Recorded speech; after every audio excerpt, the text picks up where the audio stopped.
Welcome to this explainer. Today, we're diving into the absolute roller coaster that is the 1,000-year journey of Poland. We're talking about a nation that literally, continually rises from its own ashes. I mean, if you look at a map of Europe today, Poland is this massive, vibrant presence. But its history?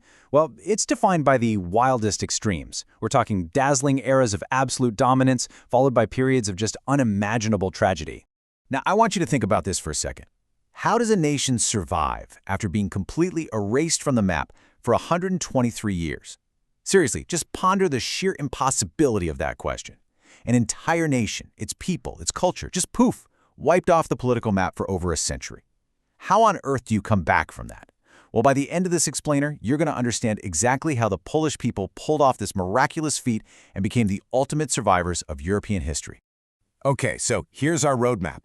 We're going to start with the birth of the state, head straight into the Golden Age, see how the country was actually erased from the map, discover what they call the invisible thread of survival, navigate through the world wars and communism, and finally arrive at a modern European powerhouse. Section 1. Birth of the State. We kick off our journey way back in the Middle Ages. Long before modern borders were even a thing. The first Slavic tribes began settling the area. This was as far back as the 6th century AD. And among them, there was this one tribe, the Polanes, who decided to unite along the banks of the Vistula River. It's actually from these early people that the nation eventually got its name.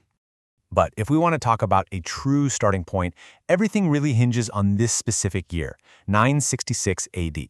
This is when Duke Mieszko I initiated a mass baptism. Now, this wasn't just some sudden religious awakening, okay? This was an absolute masterclass in geopolitics. By tying his fledgling nation to Western Christianity, Mieszko totally integrated his state into the whole European family of nations. It protected them from neighboring threats and firmly secured Poland's first big steps onto the international stage. Moving on to Section 2, the Golden Age. Building on that early medieval foundation, we're now entering an era where Poland's art, its culture, and its political influence just completely dominated Central Europe.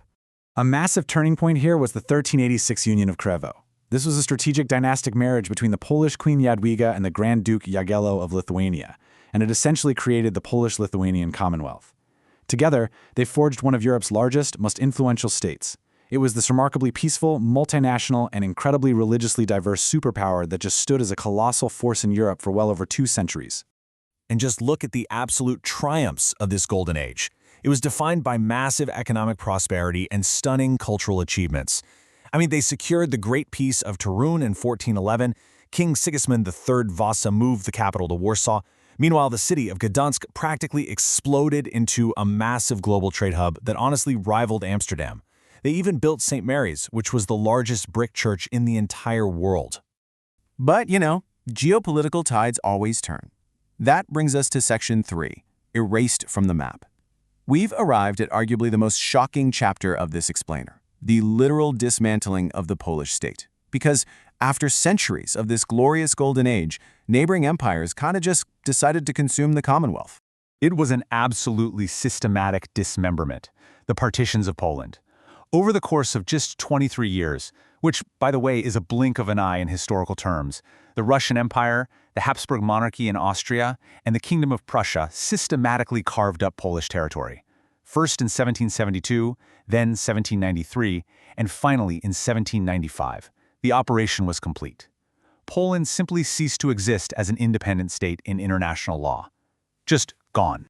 For 123 agonizing years, Poland was completely missing from the map of Europe. Its lands were fully absorbed by foreign powers, its institutions were dismantled, and its people were forced to live under the absolute control of these massive neighboring empires.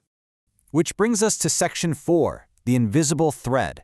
Now, you might assume that a whole century without a country would just utterly destroy a culture, right?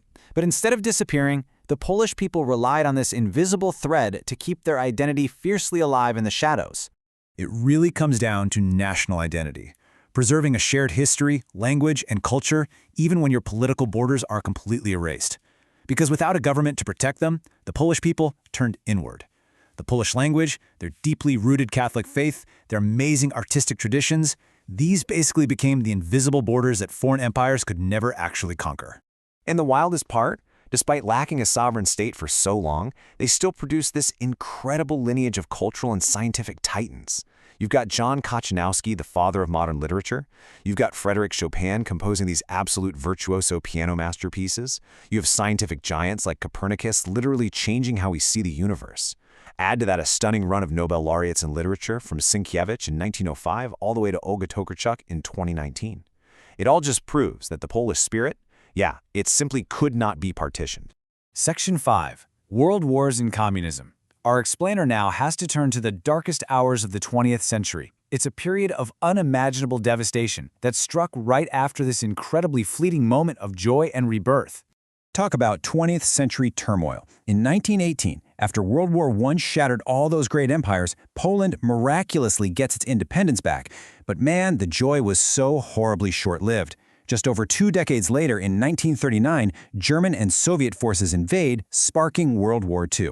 So after finally getting their country back, the Polish people are plunged right back into a brutal struggle for survival. And then, that's followed immediately in 1945 by decades of oppressive, Stalinist communist rule under strict Soviet influence. Now, to truly grasp the sheer tragedy of this era, I need you to think about this one staggering number: 30%. Poland lost roughly 30% of its entire population and 50% of its territory between 1939 and 1944. 30%. It's a tragedy of unfathomable dimensions that completely shook the country to its absolute core. But, and here's the beauty of it, we arrive at Section 6, a modern European powerhouse. True to the whole Phoenix arc we've been talking about, the story doesn't end in the ashes. From the absolute depths of totalitarian control came this miraculous, nonviolent rebirth. And it wasn't sparked by politicians, it was sparked by ordinary workers. In August 1980, over at the Lenin shipyard in Gdansk, an electrician named Lech Walesa helped lead the Solidarity Trade Union. This incredibly brave, self-organizing movement became a torch of hope for the world. They basically looked the entire communist system in the eye and challenged it from within. It swelled to millions of members, eventually leading to the total collapse of the regime and making Lech Walesa a Nobel laureate and Poland's very first post-communist president. When you look at how the phoenix rises, the transition is literally night and day. On one hand, you have the grim reality of post-war Poland, a devastated population, Stalinist repression, and a totally restricted, centrally planned economy. And then, against all odds, the staggering success of the 1989 transition. Poland manages this speedy, basically bloodless shift into a thriving parliamentary republic and a fully privatized free market economy. It is absolutely incredible. Fast forward to today, and that economic transformation is fully firing on all cylinders. Driven by rapid privatization and joining the European Union in 2004, Poland's economy just skyrocketed. They managed to pull off something almost impossible: continuous GDP growth. I mean, even during massive global financial crises when everyone else was faltering, Poland maintained positive, stable economic expansion. And why does this matter? Well, it shows you just how incredibly fast a unified society can rebuild when they are finally given the chance to chart their own course. So, having survived erasure, war, and communism to become this modern economic powerhouse, what exactly will the next chapter of the Polish Phoenix look like? That's the incredible legacy of Poland. From early tribes on the Vistula, to a massive commonwealth, to literally being wiped off the map, to enduring unimaginable wartime destruction, only to rise again. It's a nation whose indestructible culture actually proved stronger than empires. Which leaves us with this final thought to really wonder about.